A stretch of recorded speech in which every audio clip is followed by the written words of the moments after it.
Sejam todos bem-vindos ao canal Companheiros da Luz. Leitura do livro E a Vida Continua. Coleção A Vida no Mundo Espiritual, obra do Espírito André Luiz, por Chico Xavier. Iniciemos então a leitura do capítulo 4. Renovação. Evelina somente voltou a pensar na presença confortadora de Ernesto, o amigo desconhecido, quando Dr. Caio Serpa, o esposo, a deixou naquele espaçoso apartamento de hospital, na véspera da cirurgia, no qual se via, agora, ruminando estranhas reflexões. Era por demais jovem e estava quase que absolutamente convencida, quanto à própria recuperação, para demorar-se em quaisquer vaticínios menos felizes. Entretanto, ali, a sós, aguardando a enfermeira, as alegações de Fantine lhe perpassavam o cérebro, escaldando-lhe a imaginação. Sim, meditava torturada, arrostaria grande risco. Talvez não regressasse à convivência dos seus. Se morresse, para onde iria? Quando menina, acreditava, de boa fé, na existência dos lugares predeterminados de felicidade ou sofrimento, sobre os quais a antiga teologia católica regulava a posição dos homens, para lá da morte. Agora, porém, com a ciência explorando as vastidões cósmicas, era bastante inteligente para perceber o tato com que o amadurecido confessor lhe falava das indispensáveis renovações que se impunham à esfera religiosa. Aprendera com ele, generoso e culto amigo, a conservar, inalterável, a confiança em Deus, no divino apostolado de Jesus Cristo e no ministério inefável dos santos. Contudo, decidira colocar à parte, no rumo da necessária revisão, todas as afirmativas da autoridade humana sobre as coisas e causas da providência divina. A ideia da morte assomou-lhe a cabeça com mais força, mas repeliu-a. Queria a saúde, a euforia orgânica. Ansiava restaurar-se, viver. Deteve-se, de súbito, a esquadrinhar os problemas domésticos. Evidentemente, atravessava escabrosa fase nas relações conjugais, no entanto, tinha motivos para contar com feliz reajuste. Admitia-se em plena floração dos ideais feminis. Carecia, tão só, de reequilíbrio físico. Recuperando-se, diligenciaria remover a outra. Transfiguraria a área afetiva e de tal modo se propunha a formosela que o esposo, de certo, lhe tornaria ao carinho, sem que fosse constrangida a usar azedume ou discussão. Além disso, reconhecia-se útil, devia querer a vida, disputá-la a todo preço, sentir-se prestante, não apenas para os familiares, mas também para as criaturas menos felizes. Poderia, sem dúvida, diminuir a penúria onde a penúria existisse. A lembrança, com respeito aos necessitados, sensibilizou-a. Quantos respirariam, ali mesmo, perto dela, isolados, uns dos outros, pelas fronteiras de alvenaria? Como não pensara nisso antes? Gastara a existência na condição de satélite de 3 pessoas, o marido, a genitora, o padrasto. Por que não reaver as próprias forças, renovar-se, viver? Sim, recusaria todo pensamento acerca dos fenômenos da morte, e concentrar-se-ia, com todo o vigor de que se sentia capaz, no propósito de retomar-se organicamente. Lera muitos psicólogos e conhecera com eles a importância dos impulsos mentais. Aspirava a sarar. Repetiria isso, tantas vezes quantas fosse possível, com todos os seus potenciais de força emotiva, escolhendo as palavras carregadas de energia que lhe pudessem definir com mais segurança os estados de alma. Ah, disse, pensando, de si para si nesse sentido, oraria também. Formulada essa ideia, esbarrou, aos trancos, com a imagem de Jesus crucificado, a pender de parede próxima, e arrancou-se para ela. Contemplou o rosto sublime que o artista modelara com sentimento profundo e, cruzando as mãos sobre o peito, falou mais com a voz do coração do que com os lábios. Senhor, compadece-te de mim.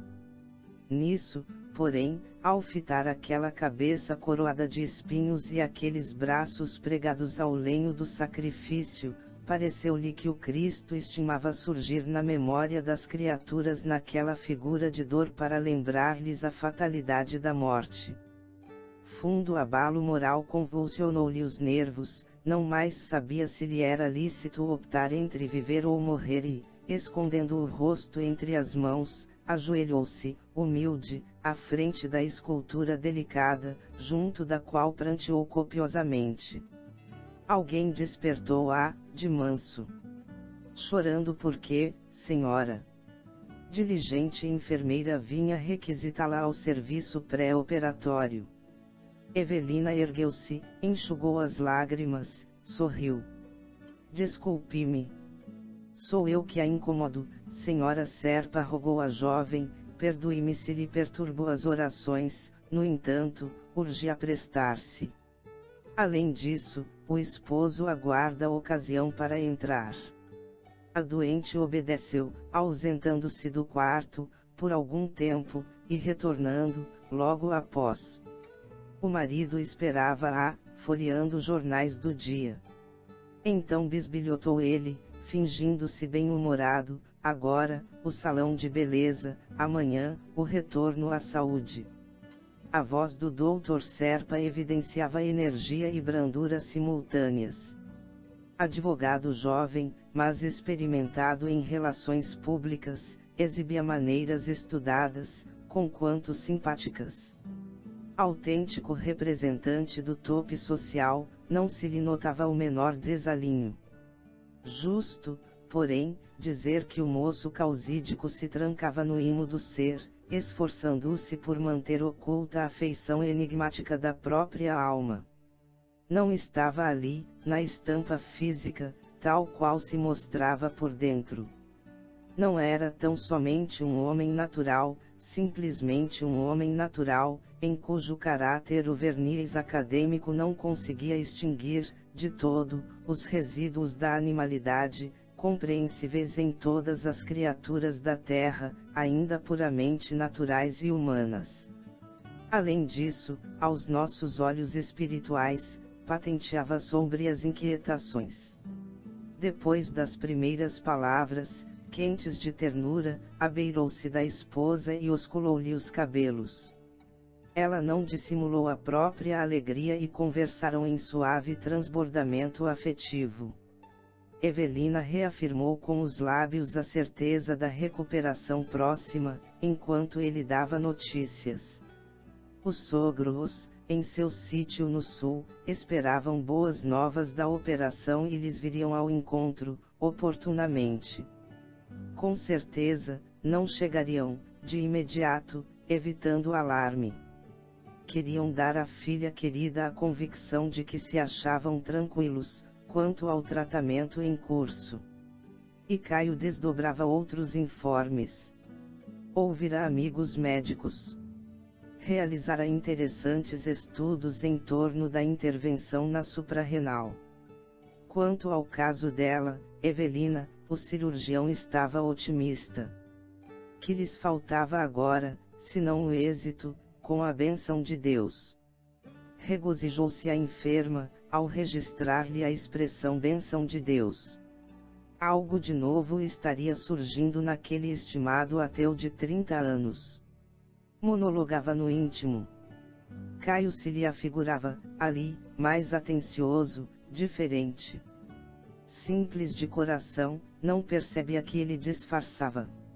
Serpa emitia comunicações imaginárias. O médico da família, tanto quanto o cirurgião, nada garantiam além de uma operação exploratória, com reduzidas esperanças de êxito.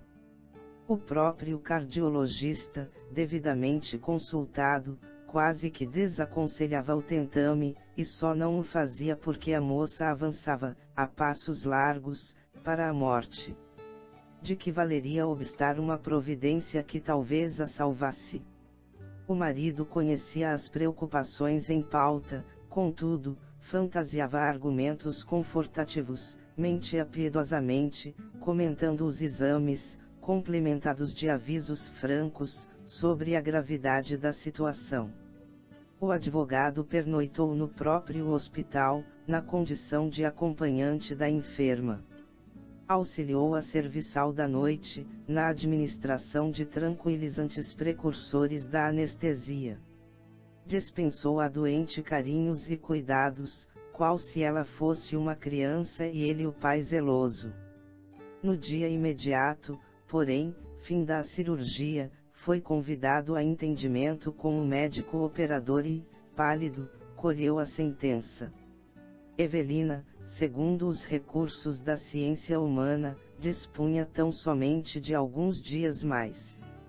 Que ele, o marido, tomasse as medidas que julgasse convenientes, a fim de que não lhe faltasse o conforto possível. O médico resumiu todas as suas impressões numa só frase. Ela parece uma rosa totalmente carcomida por agentes malignos. Caio, embora o quisesse, nada mais ouviu das doutas observações expendidas sobre neoplasmas, focos secundários, metástases e tumores que reincidiam depois da ablação. Sentia-se petrificado. Lágrimas compridas perlaram-lhe a face. Concluído o testemunho de solidariedade e ternura humanas com que foi amparado pelo cirurgião amigo, correu para junto da companheira prostrada. E durante dias e noites de paciência e ansiedade, foi-lhe o irmão e o pai, o tutor e o amigo. Satisfazendo-lhe os apelos, os sogros vieram consolar a filha nos dias últimos. Dona Brígida, a genitora, e o senhor Amâncio Terra, o padrasto, proprietários de sítio próspero, no sul paulista, compareceram desolados, buscando, no entanto, selecionar palavras de otimismo e sustando o choro. Embalada na rede do devotamento familiar, Evelina, aparentemente melhorada, voltou ao mundo doméstico, recolhendo mimos que, desde muito tempo, não recebia, concomitantemente com as crises periódicas de sufocação que a deixavam inerme. Apesar da posição melindrosa, acreditava nas opiniões lisonjeiras dos familiares e dos amigos. Aquilo passaria. Ninguém se forra às sequelas de uma operação, qual a que sofrera. Que ela confiasse, orasse com fé. Após 2 semanas de calmaria e repiquetes, surgiram 6 dias de contínuo bem-estar. Não obstante extremamente magra e abatida, transferiu-se do leito para a espreguiçadeira, alimentava-se quase que normalmente, conversava tranquila, obtinha o conforto da religião através da cortesia de um sacerdote abnegado e, à noite, pedia ao padrasto alguns minutos de leitura alegre e amena. Ao entardecer do 5º dia de esperança, formulou uma solicitação inesperada. Não poderia Serpa levá-la ao passeio predileto dos tempos de noivado. Morumbi à noite? Indagou a mãezinha, intrigada. Evelina justificou-se. Queria ver a cidade faiscante de luzes ao longe, os olhos tinham saudade do céu estrelado. Caio telefonou ao médico e o médico acedeu. Mais algum tempo, aflito por satisfazê-la, o marido arrancou o carro à garagem, para, logo após, tomá-la de encontro ao peito, qual se carregasse leve menina. Acomodou-a ao lado dele, prescindiu da companhia dos sogros, e partiram. A enferma seguia, encantada. Reviu as ruas repletas e, depois, a paisagem do Morumbi e arredores, no que ela possuía de mais natureza. Ao vê-la falar, entusiasmada, o esposo enterneceu-se. como que a reencontrava na moldura de noiva querida, da noiva a quem amara desvairadamente, anos antes. Experimentou remorsos, recordando a infidelidade conjugal em que se mantinha. Quis suplicar-lhe perdão, confessar-se, mas reconheceu que aquele não era o momento adequado. Friou o carro, contemplou a Evelina, parecia sutilizar-se, os olhos brilhavam aos toques do luar, movia-se a cabeça como que nimbada de luz. Caio tomou-a nos braços robustos, com a ansiedade de quem se propunha a apoderar-se de um tesouro e defendê-lo. Num transporte irresistível de carinho, beijou-a e beijou-a, até que lhe sentiu o rosto frio molhado de lágrimas ardentes. Evelina chorava de sorte. Ao sentir-se liberta daqueles braços que adorava, deitou a cabeça ligeiramente para fora e deteve-se na visão do firmamento que se lhe figurava agora um campo gigantesco, ostentando flores de fogo e prata. Buscou a mão direita do companheiro, apertou-a demoradamente e indagou: Caio, você acredita que nos encontraremos, depois da morte? Ele desconversou, ligou o motor, exortou-a a trocar de assunto, proibiu-a, em tom afetuoso, de reportar-se ao que nomeou como sendo coisas tristes, e regressaram. Caminho afora, a enferma lembrou-se do entendimento fácil com Ernesto Fantini, o improvisado amigo do balneário. Inexplicavelmente para ela mesma, tinha saudades daquela presença que lhe fora suave e grata.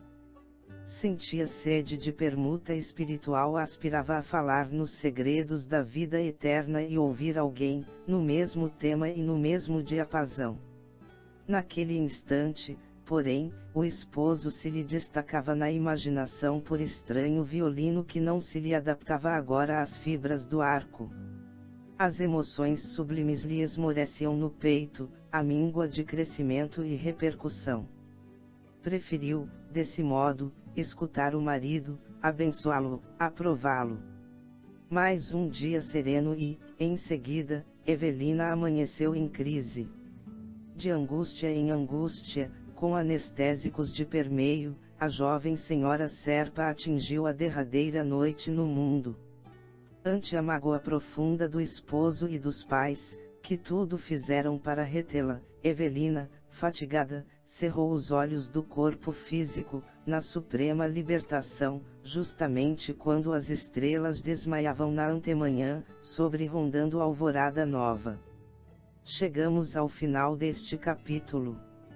Não percam o próximo de número 5. Reencontro. Muito obrigado, boa reflexão, que Jesus abençoe a todos.